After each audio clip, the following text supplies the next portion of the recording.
Hi everyone. On the table behind me, I've set out a bunch of things, and I'll be using these now. But basically, the topic will be magnetic fields. I'll need a battery. We'll need a battery like this, so let's bring it out. There it is. Here's the battery you saw earlier in the phone trick. Even if the trick was a bit lame, I hope the experiment turns out better. I put magnets on the bottom of the battery, on the negative terminal. These are rare earth magnets. I could have just used one this time. This time, I used even more material, and I also prepared a piece here that's actually driven by a spiral, which is kind of like a spring.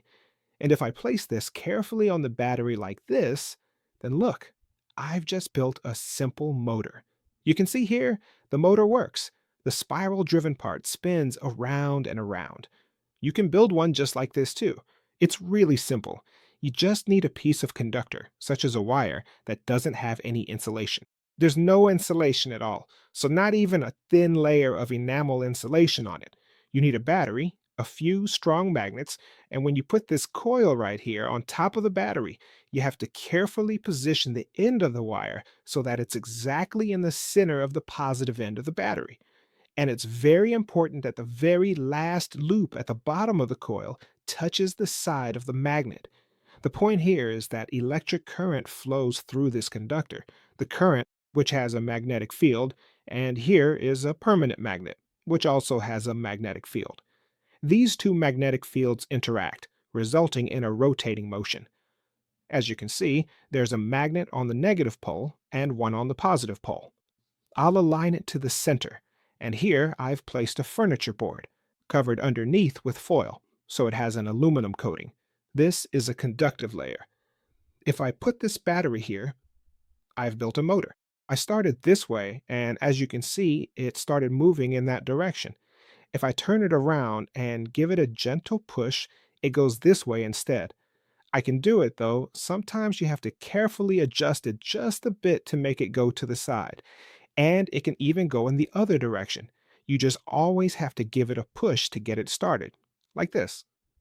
I'll put a level on it now to show you exactly which way the board is sloping. Here's the level, and you can see that this part is positioned higher up, so let me show you from a bit farther away.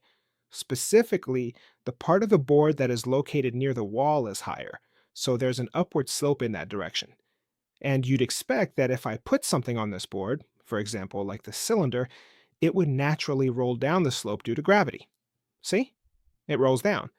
If I try to make it roll upward, it goes a little way, but it doesn't actually go up. I have to give it a little push. And you see, it goes upward too. Not at the speed of light, but it was able to go up. So this is also a motor. Here, the motor is basically made from a conductor, a magnet, and a battery, while here, two magnets were needed, as well as an A-size battery. And this one can go up this slope too. And of course, it can come down much more cheerfully. Why is that? Because in each experiment, from this, in this one, and in that one too, current flowed from the battery. But just how much current can such a battery or cell actually deliver? I made this instrument to measure that. It was able to deliver about 7 amps, nearly 10 amps. It's not really good for them when they roll on aluminum foil like this, basically being short-circuited. A pretty large current flows through them. So this is only good for experimenting. Let's move on to the next part. You're looking at an electromagnet from a speaker, a coil, and here you can see the speaker itself. Honestly, I've always wanted to destroy a speaker, and I managed to completely mess this one up. The point is, this speaker was already faulty, so it wasn't a big loss. I attached two wires to it, and at the ends of the wires I put a switch, a capacitor, and two lithium-ion cells connected in series, or more precisely, four of them. So it's connected here, with two in parallel here, and two in parallel here as well. I put magnets here, these are magnets, and if I move this over here, these are also magnets. So let me show you.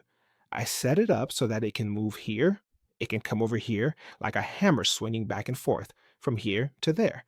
Now, what happens when current flows through this coil? It creates a magnetic field. I showed this in the previous experiments as well, demonstrating the same principle. Here is this permanent magnet, and here too there's another permanent magnet placed nearby. Both of them have a magnetic field surrounding them. The magnetic field of the coil will interact with the magnetic field of the permanent magnet, and as a result of this interaction, something will happen. Let's see what happens next. I'll press the switch now. You can see that when I press the switch, as a result of the interaction between the fields, there's a repulsion here. It pushes away. It gets pushed up to the upper dead point, then the momentum carries it over here. When it's here, the coil again interacts with the magnetic field of the permanent magnet, and it goes over to the other side. And no matter how many times you press this switch, as you can see, it keeps going back and forth like this. So this is a little device, and you can see here that I made another one just like it. But on this one, I put an instrument that shows milliamps. Take a look at what happens. Basically, if I move it by hand, the instrument swings. See? So here it swings out to about the 10 mark on a scale. So the amount of energy, or more precisely, current that I can get out of it, is in the range of about 10 milliamps. However, the input current, the amount needed to move it from one side to the other, is about 2 amps. So to put it simply, we managed to generate very little current.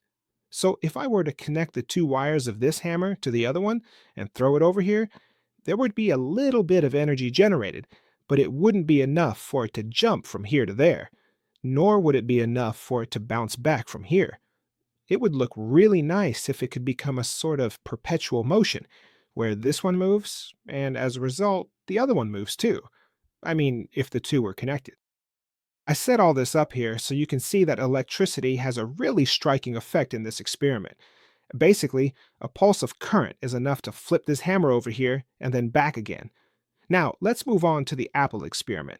For this, I made a gate out of a PVC pipe. Here are two elbows, a horizontal section, two legs, and up here, a skewer is hanging from a fishing line. I put an apple on each end of the skewer by sticking them on. And under normal circumstances, nothing should happen. But it seems this isn't a normal apple at all, because this particular apple started moving toward the magnet. The apple has iron content, in fact, a very high iron content. The magnet detects this iron content and pulls the apple toward it. To set it, it's very unstable, so it's difficult. And you can see that it went there again. If that's not there, I take it away and try to stop it again. Now you can see that nothing is motivating the apple to start moving toward the tube here. But if the magnet is there, I put the magnet back, then in theory, the apple will come back here. And what did I prepare here? Here is a little device with a big magnet in the middle. I'll bring the camera closer and show you.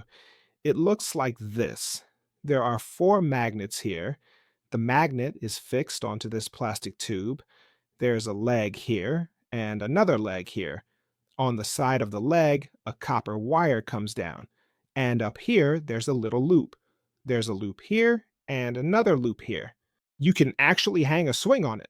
This is what such a swing looks like in practice. The one I made myself, I mean. The swing is right here, hanging on it. I call it a swing because if I give it a gentle push, it swings back and forth, just like this. Now, what do you think will happen if I connect the battery right here? Well, you'll see that this little swing basically just flies right off. I was already expecting this to happen, and I built a swing that's a bit heavier. This one is also bent from copper wire, just like the other one, only it uses a slightly thicker copper wire. I soldered another piece of copper wire onto it here, and there's a little black part here, so it's attached. It works the same way as the previous swing. If I push it, it swings out and then comes back. If I connect the battery to these 2 wires, then you'll see, if the battery is good, then this pointer will deflect. So this battery, which is basically a brand new one, made the pointer move very nicely. Let's try another battery now. This one also made it deflect. This battery, though, is already a weaker one. Let's see what this one does. You can see that it can only move the pointer a little bit.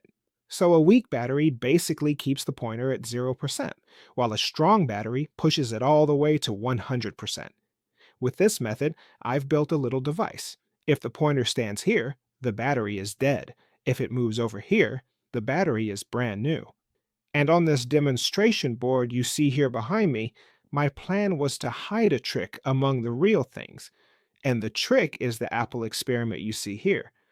In the video, I said that apples absorb iron. Well, the apple tree does, and that apples contain a lot of iron. That's true. There's zero point 0.2 milligrams in a well grown apple. Even if you planted that apple tree on a tiger tank that was destroyed in a war, and the apple tree absorbed iron from the tank for 40 to 50 years, it still wouldn't be magneticizable. It would probably have some iron content, but it wouldn't be magneticizable. I usually mix glue on this surface, so it's a bit sticky, and what I'm putting on it now is a size 4 washer. So we can say that a size 4 washer weighs approximately 0.25 to 0.24 grams. As I said earlier, in an apple like this one grew in my garden. In an apple like this, there is approximately 2/10 of a milligram of iron. 2/10 of a milligram is very little. It's just a fraction of what you see here, because this is 2/10 of a gram. So there's a difference of several orders of magnitude between the two. And since I've already shown you the apples, do you see what the point was? The nail. So in this apple, there's not a worm as you might have guessed, but instead there's a nail hidden inside. And the presence of the nail made it much easier for me to pull off this little trick, to show you a kind of fiction, a sort of illusion, a kind of deception, and to demonstrate how easily our perceptions can be fooled. We set it up for you in a way that seems very believable and convincing, but in reality, it doesn't actually work as it might appear. If I try to approach it with a magnet, obviously nothing happens at all, but it's really quite impressive when the magnet gets close to this device. See? It spins round and round, and you can clearly see all the nails inside as it moves. You shouldn't believe everything you see, even if it looks real. This is how the experiment actually works in practice. You have to hide nails, screws, washers, etc. inside the apple. You can pull off a really cool trick with this, but it's a cheat. It's not real. So always make sure to spin the wheels. Thanks for coming. Bye.